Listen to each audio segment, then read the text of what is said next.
Sign is once again magically gone.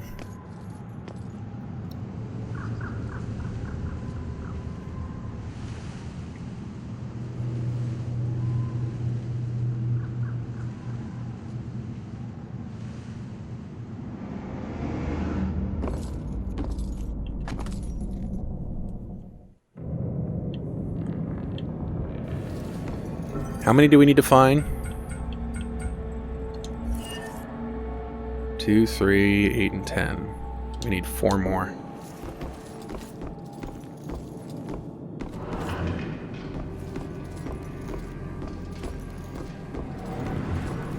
Aha! 3 more.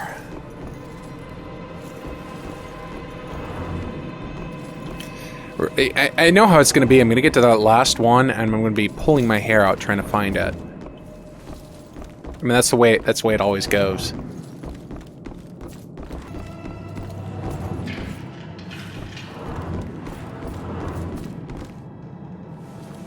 Ah.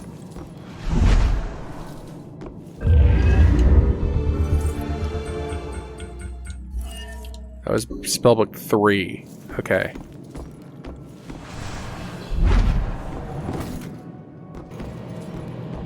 Oh.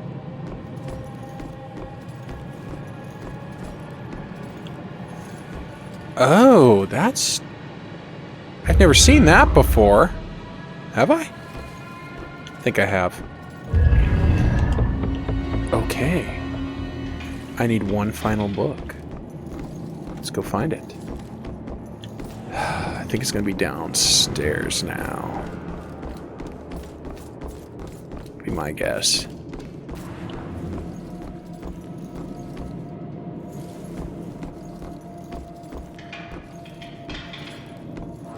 Ah! Ah! Oh, Lord. Collected a series of mysterious verses, blah, blah, blah, blah. Recall the flashback! Salem wasn't the most exciting place for a couple of rambunctious 13-year-olds. And playing with my friends after school, they usually required a healthy dose of imagination to spice up the underwhelmingly bleak landscape. To us, Salem's history was just a bunch of creepy stories and tourist attractions. Witches didn't exist, we all knew that. That's why Robbie Barnes was the laughingstock of the entire school. He actually believed that they were real. Looking back, I wish I hadn't teased him so much. Maybe then he'd still be alive. I forget which one of my friends actually came up with a plan to prank Robbie, but it didn't take him long to get us all on board. My job was to find an example of an old spell. It took me all of 15 minutes. The library had practically every book ever written on the subject. The next step involved the Judgment House. It sat up on the hill, abandoned. Everyone said it was haunted. What made it even creepier were the rumors that Judge Hawthorne burned the remains of accused witches in the house's various fireplaces. It is Hawthorne. That's where Robbie comes in. We dared him to sneak into the Judgment House in the middle of the night and collect a handful of ashes from each of the fireplaces. Then he'd have to light some candles, sprinkle the ashes, and read the spell. We told him that if done correctly, the spell would supposedly blow out all the candles. If he agreed to do all this and the candles so much as flickered, we would promise to stop making fun of him. We could see that he was scared, but to his credit, he agreed to go through with it. What we didn't tell him was that we had set up a hidden camera to catch all the hilarity on tape. The next day, Robbie didn't come into school. We assumed he had chickened out and was too embarrassed to face the music. Then I heard that Robbie went missing. I felt the chill run down my spine as I retrieved the tape from our hidden camera. I pressed play and fast forwarded until I saw Robbie. He was doing just as we instructed him to. But then, a shadowy figure crossed in front of the camera. Robbie turned in horror just as the camera cut to static. When the image finally returned, Robbie was gone.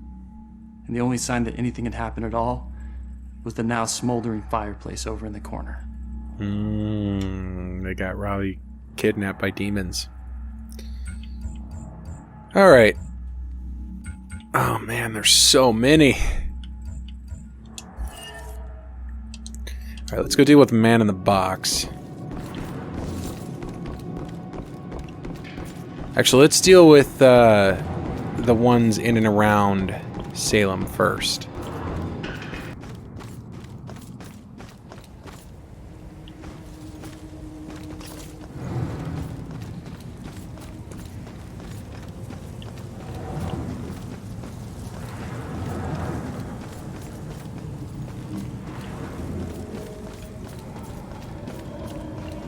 Nope. Nope. Sorry, kitty. Ooh.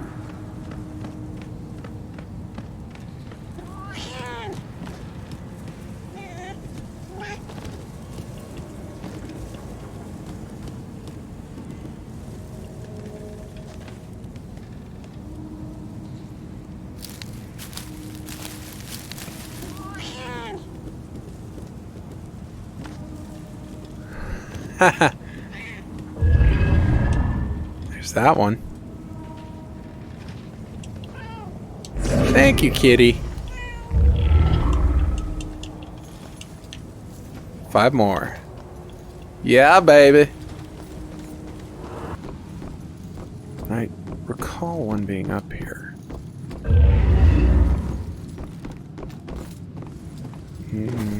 Okay, I think we already got that one. Oh, oh! Aha! 4 more!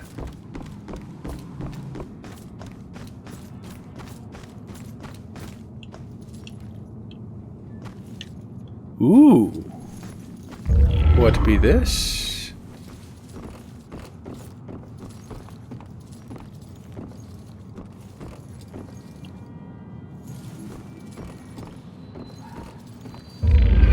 Aha.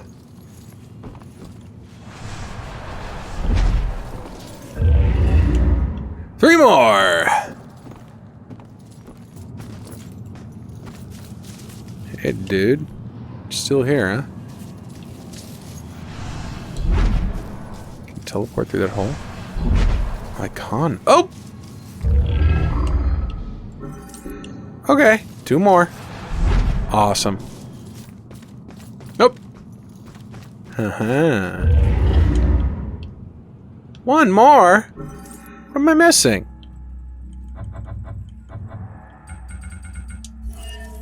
Ah, are you serious?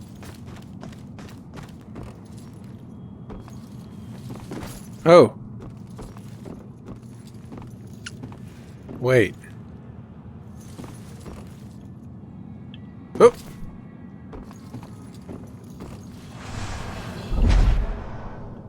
Ah! Oh, is this another... Is this another staircase? Oh. Cool! Completed! Let's view that story. I've seen them by the side of the road. Oh! These unkept, smudged, hopeless people holding cardboard signs. That doesn't look... Sometimes they have It looks like a props. zombie, dude. Baby stroller, a pet, gasoline can. Something to lend credence to the thin fiction that they need money for something other than booze. Wow. It was a man with a Quite need gas classist. sign with the red gas can on the ground that I saw when I drove into Salem 6 unlucky years ago today. Tried to ignore him, not making eye contact, but I was stuck at a red light and pretending he wasn't there was getting really awkward. So I reached into my pocket and pulled out $2, rolling down my window just a crack. Here you go, buddy. I pushed the money through the opening of the window. That was when, for the first time, I really looked at his face, or what was left of his face. It was a single eyeball just looking back at me, bulging out of a charred skull. I was absolutely frozen in terror until the blackened shape of uncovered finger bones reached out to take the money. And that's when I let it fall to the ground and slammed on the accelerator. I didn't even care that the light was red. In the time since then, I've picked up pieces of the legend. A shell-shocked war veteran, unemployable and alcoholic, became a familiar sight in Salem, begging by the roadside. Citizens stopped giving him money, thinking he would just move on to a bigger city. He responded by creating one of the most traumatic spectacles in town history, setting was it himself alight in ghost? the middle of town during evening rush hour. Jeez. Ever since that roadside encounter, I've been seeing little wisps of flame out of the corner of my eye, like brief flashes that are gone as soon as I turn my head, sending nauseated chills through my whole body. Is this tormented spirit following me now? Whether he intends it as a blessing or a curse, I just want to be as far as possible from this horrifying specter. Wow. Okay, so that's all the vestige artifacts from in and around Salem.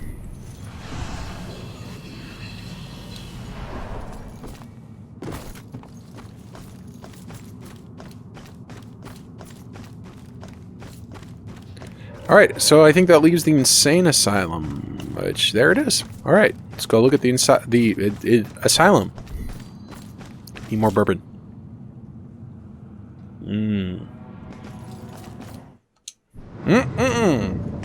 Luxaturnia Psychiatric Hospital.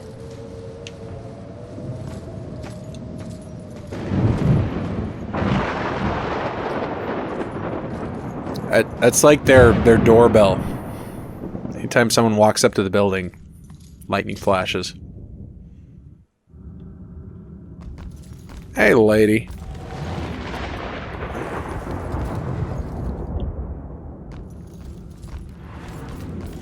And I think it's one more that we have to find, right? Yeah. Alright. Ah! Haha! There it is. Final story. I've had a Ooh. long career working as a state inspector for the Department of Mental Health. During that time, I've been to a lot of institutions, and I have seen a lot of horrible things. But nothing even comes close to the evil events that I witnessed at Fairhaven Sanitarium, the place they now call Lux Eterna. I first arrived in 1926 to investigate claims of overcrowding and neglect. However, Fairhaven's reputation was tainted long before that. In 1911, Fairhaven opened its doors for the first time. A notoriously violent criminal by the name of Jack Yates was the hospital's first patient. He was to be the shining example of the hospital's ability to cure the mentally deranged. However, when the superintendent's family was visiting one day, Yates broke free from his restraints, and he killed the man's wife. Since then, no one knows what happened to Yates or the superintendent. Well, that is, until now. Superintendent Wallace Halstead greeted me at the door. He seemed as empty and unkempt as the patients he lorded over. And as I conducted my evaluation, I couldn't help but notice how nervous he got when I passed by a small broom closet. Oh, did he murder Yates? Naturally, I felt it necessary to find out why. When I opened the door, Oh, jeez. I was hit by the overpowering smell of human excrement. As the light flickered on overhead, I was horrified at what I saw. A withering man lay shackled to the floor in a pile of his own filth. Years of sunless existence had turned his skin, hair, and eyes milky white. He had been chained there for so long that his skin Oh. grown over the shackles. Oh, dude. It took me a moment to realize that the husk of a man was Jack Yates. The police arrived and Dr. Halstead was carted off. Man. Doctors moved Yates from the small room for the first time in 15 years. The floor beneath him was permanently stained with the shape of his silhouette. They tried to remove the shackles from under his skin, but the shock of it all was too much for him. He died the next day. I watched as they walled up his tiny prison, trying to pretend that it never happened. I honestly hope he's in a better place, although the staff still claims to hear his agonizing wails coming from inside the walls. Well, that was a bleak story to end things on. But that's all of them. That's all the vestigial artifacts. I think I'm going to have to put off the final chapter here until next time, because I've been playing this on my end for several hours. So, and magically the rain has stopped. Cool. Alright, so next time we will rescue Joy and hopefully her mother from the Bell Killer, Abigail, at the Salem History Museum.